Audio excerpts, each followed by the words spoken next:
man. Good evening and welcome to the weekly RNG crew call.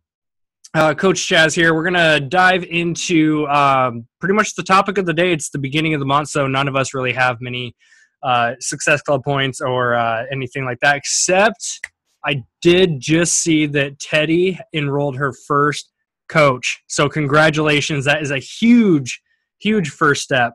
I think signing your first coach is kind of the scariest part of this whole thing because we can sell challenge packs and do all that stuff fairly easily. But when you start thinking about bringing somebody into the business aspect, that's where the fears get put up, right? Because we're thinking about all these objections and the money and all that kind of stuff. So congratulations, my friend. That is a huge accomplishment. That's the beginning part of what this whole foundation can be for you.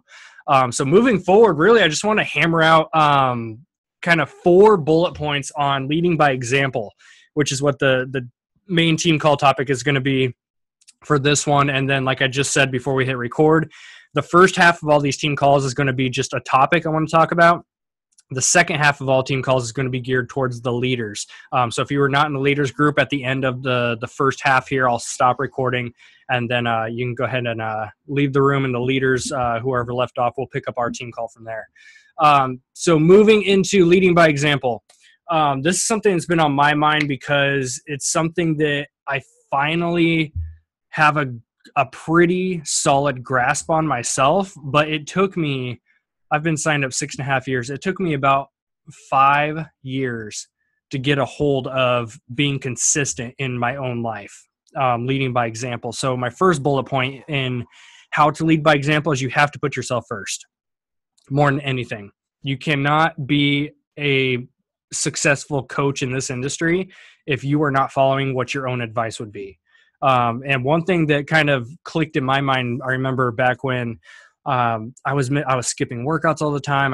There were some times when I would go a week or two without working out, which for me is I can't imagine doing that right now. I have not missed more than one workout in a week for the last year and 3 months.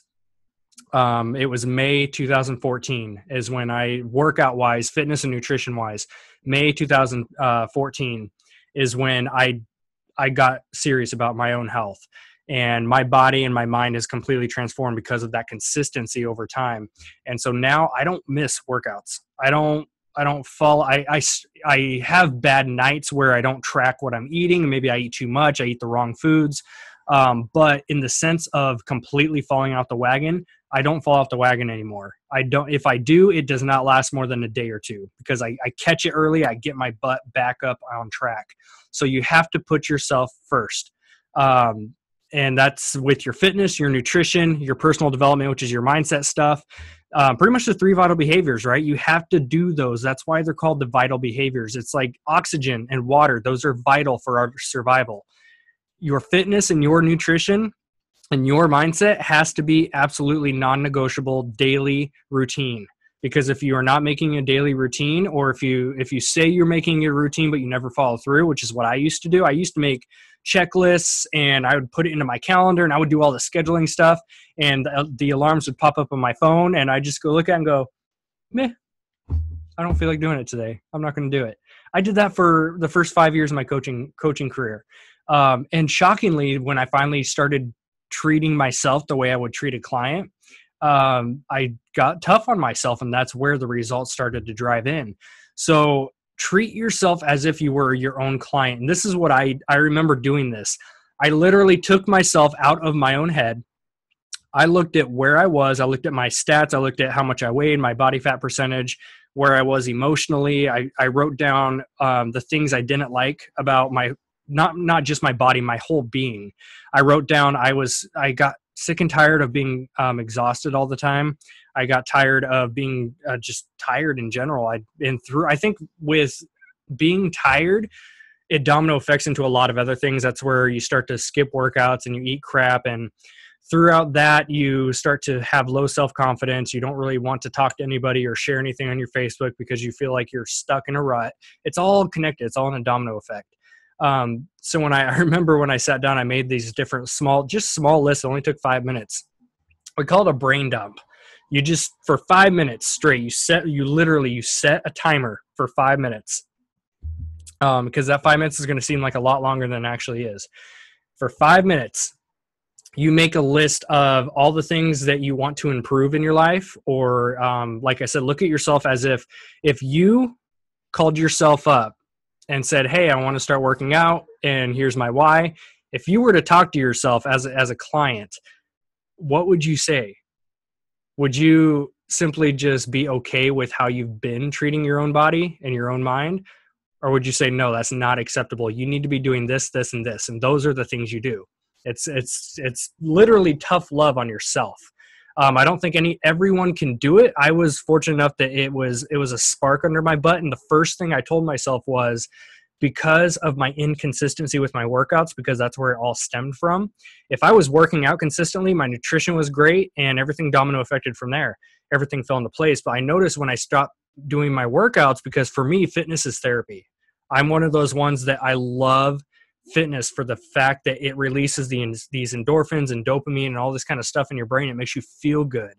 And for myself, I have a bulging disc. I have all these injuries I've accumulated over the years. And in the middle of a workout, when I have all this blood flow going throughout my body, that's one of the only times throughout a 24-hour period where I'm pain-free.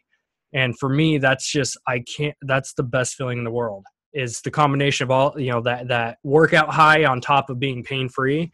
That's why I love fitness so much. It's literally my therapy. That's how it calms my mind, by pushing myself to the max in that aspect. So the first thing I told myself to do was, if I were my own client, I would say, since you're so inconsistent with workouts, you need a workout partner. You need somebody to show up at your house to make sure that you're going to wake up and be up on time and ready to go. So I got a workout partner, and he lived right here in town. It was a friend of ours, and he said he was ready to start working out. So I just put out an invite on Facebook one night. I said, hey guys, I'm going to do leg day tomorrow. Who wants to come?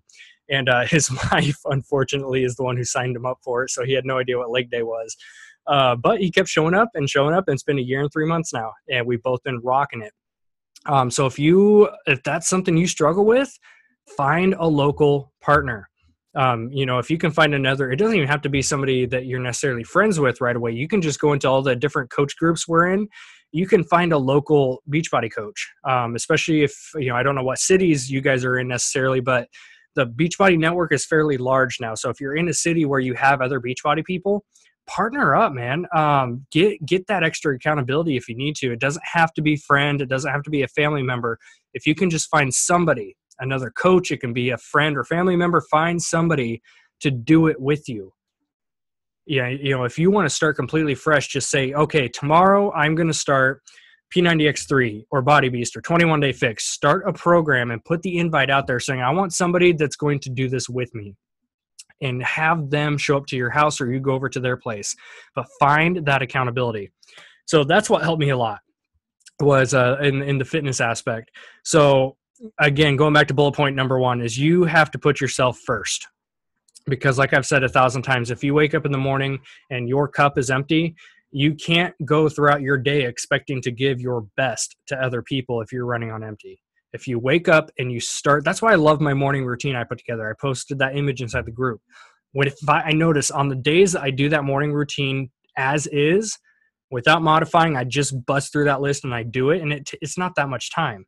I bust through that list. I fill myself up. So when I go out into the world, whether it be, making a video for that day or talking to somebody in person, whatever I go out and do that day, I'm putting my all into it because I feel good, because I took care of me first.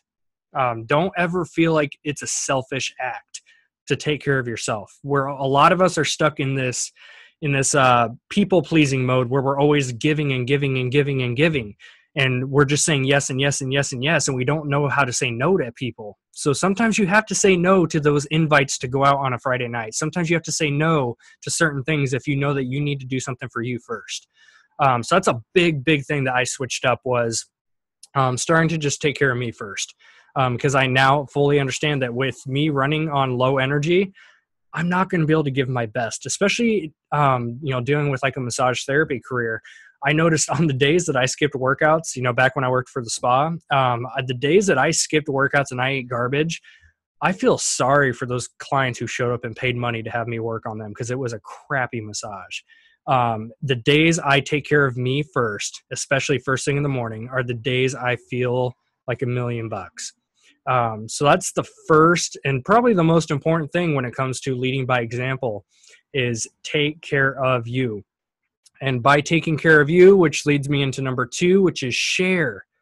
Share these small obstacles that you face and overcome. Share these small successes. If you notice you lost 2 pounds this week, it sounds so small to some people, but for other people watching, especially on your Facebook page, that we have a lot of ghost followers out there, meaning people that follow your stuff, but they never like or comment. So to you, it doesn't look like your stuff's getting out there. But I can promise you there's people watching. Kaylee would be one of my testimonies for that. She watched me for 3 or 4 years before she reached out to me. And she's like, oh yeah, I've been following you for years. I'm looking back like I have never seen you like any of my statuses. And then she turned out to be a rock star coach. So you never know who's watching, which is why you have to be consistent with it. So you never know if you're going to post a photo of like a post-workout selfie or any of the photos that we like to do.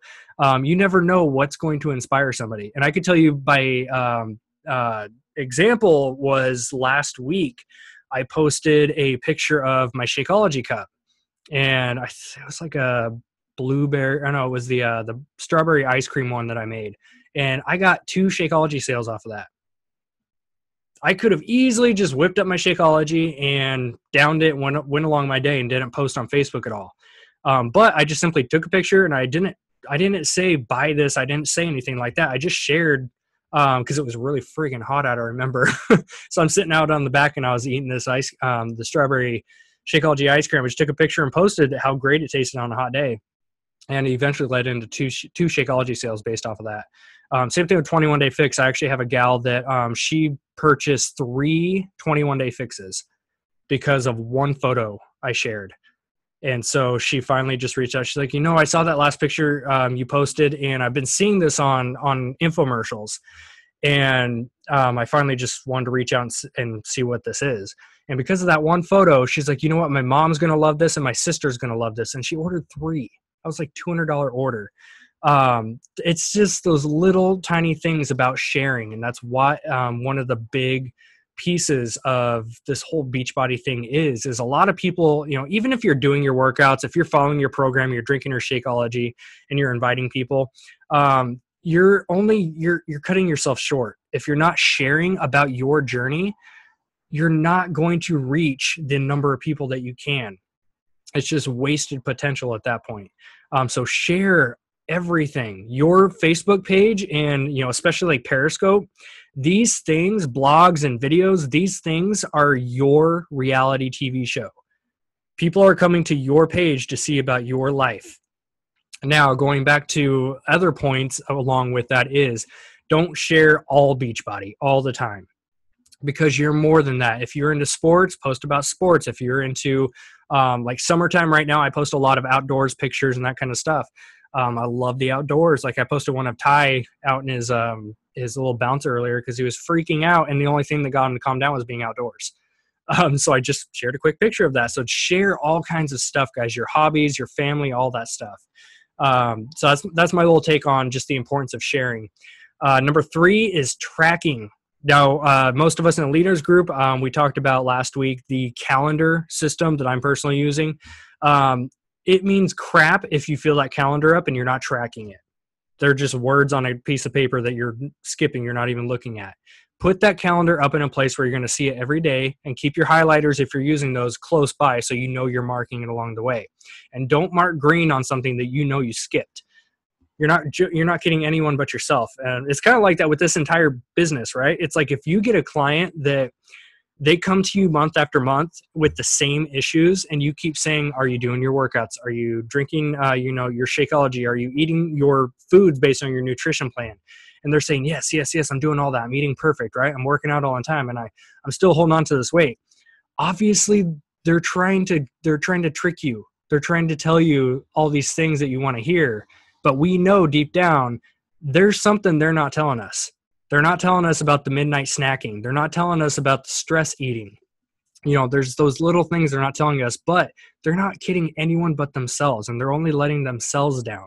It's the same thing when you flip side into the business aspect with your daily checklist and whatever type of system you're following. It's all useless if you're not actually doing it, and you are the only one letting yourself down. You know, it's like you can lie to people and say, yeah, my business is going great, blah, blah, blah. But if you were to if Carl Deichler were to go into your back office in your business after you've been saying, yeah, business is going good, and he were to look in there and he'd say, what business? Those are the little things that you need to be just truthful and honest to yourself about. And use that as motivation to push harder and do more that you've not been doing.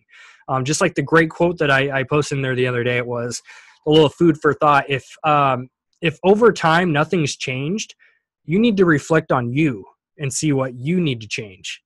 Because if you've been doing the same thing over and over for a while and you're still getting the same result, it's time to switch it up. It's time to try something different. It's time to, step out of your comfort zone and do something you think you may not need to do. Because sometimes that's what we need to do. Like following a schedule, I hate plugging stuff into my calendar. I hate following a schedule. I hate following times. That's why I built Beachbody, to get out of a job that was doing that. But now I have to do it for myself. So it's kind of like a double-edged sword. But by doing it, I go out of my comfort zone because I don't enjoy doing it. I don't like scheduling my stuff. I don't like alarms popping up on my phone all the time. But it gets my butt up. It gets stuff done. So for me, that works. And for a lot of you, if you have not tried actually following a schedule, just give it a shot for a week. I can promise you're going to get better results than probably what you've been doing. So that's the importance of tracking. There's all kinds of ways to track. I love doing the calendar system with the highlighters. That's just personally what works for me. So do something. I don't care what kind of tracking you do. Just follow it strictly for about 30 days. The number 4 is, if you have been struggling with all of this stuff, that's what I'm here for. I am here as your upline coach and mentor and sponsor to help you. I can't help you if you're not asking for help. So if you need help with your own fitness and nutrition accountability, if you need help with your business accountability, reach out to me. We'll set up, I don't care if it's like a daily text. I don't care. I love to do the weekly check-ins with phone calls, but you need to be putting yourself first. If you are not following through with your activities, your fitness, your program, you're undermining your entire life. Your entire result is based on you. So if you need help in any of those areas, reach out to me and just ask. That's what I'm here for. That's what we're here for as a team. So aside from that, does anyone have any questions on those 4 bullet points I covered on leading by example? Fine and dandy, everyone? Cool. So if you are part of the regular team page, I thank you for checking out this recording. Aside from that, you guys have a fantastic night. Peace out. We'll see you guys later. For those of you on the leaders group, go ahead and stay on here. We're going to start a new recording for our segment.